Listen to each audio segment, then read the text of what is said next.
నాతో పాటు ఎమ్మెల్యే ఉంటే ఇంకెంత స్పీడ్ ఉండదు తెలియదు కానీ ఇన్ఛార్జిగా ఉంటే మీ ప్రాంతానికి గోల్డెన్ నిధులు తీసుకొస్తున్నారు. మాకు లేదు, కనిగిలో డివిజన్ ఆఫీస్ ఇక్కడ కట్టిస్తున్నారు. మరి నాకన్నా చిన్నది మా ఫామ్ లాంటిది. ఈరోజు సబ్ స్టేషన్లు వచ్చేసినాయి, నీళ్ళ ట్యాంకులు అంటున్నాయి, బస్ సెంటర్లు వస్తున్నాయి. కాబట్టి ఎప్పుడైనా ఓటేసేటప్పుడు ఆలోచించకుండా నిన్న ఒక చిన్న పొరపాటు వల్ల మనం కొద్దిగా ఇబ్బంది పడే పరిస్థితి వచ్చింది. అందుకని రేపు స్థానిక సంస్థ ఎలక్షన్లు కానీ రాబో ఎలక్షన్లో కూడా 29లో కూడా మనం గెలిచే విధంగా మన పార్టీ గెలిచింది. ఎలక్షన్ ముందు పోయినసారి 4 ఏళ్ళు ఎంత ఇబ్బంది పడ్డాం మనం, 5 ఏళ్ళు నరకాసుల పాలన చూసాం. బయట మన పని మనం చేసుకోవాలంటే భయపడే పరిస్థితి.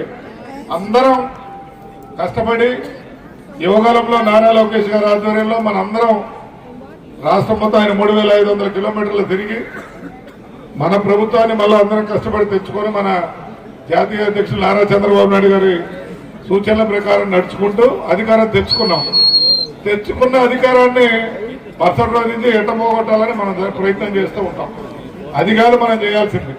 కష్టపడి ఇంకా చేతనైన విధంగా 29లో మళ్ళా తిరిగి మనం జెండా ఎట్ట ఎగరేయాలనే దాని మీద మీరు అందరూ ఆలోచించి పనిచేయాలని కోరుకుంటూ, ముఖ్యంగా చేయకపోతే మన బిడ్డల భవిష్యత్తు నాశనం అయిపోతుంది. గత 5 సంవత్సరాలు అన్యాయం అయిపోయాం. ఒక్కసారి అంటే మన వాళ్ళు ఇక్కడ ఉన్న వాళ్ళు కూడా చాలా మంది ఓటేశారు, కొంతమంది పొరపాటుగా. కానీ ఈసారి అటువంటి తప్పు ఎప్పుడు చెయ్యొద్దు. చూడండి ఏ విధంగా అభివృద్ధి జరుగుతుంది. ఈ అధికారం వచ్చిన తర్వాత 18 నెలల్లోనే ప్రతి నియోజకవర్గంలో అభివృద్ధి కార్యక్రమాలు జరుగుతూ ఉన్నాయి. సంక్షేమాన్ని కూడా ముందుగా జరుగుతూ ఉంది. కాబట్టి అటువంటి పార్టీకి ఎప్పుడు మీరందరూ ఓటేయాలని కోరుకుంటూ ఈ అవకాశం ఇచ్చిన పెద్దలందరికీ ధన్యవాదాలు చెప్తూ మళ్ళా ఈసారి లక్ష్మిని గెలిపిస్తారా లేదా?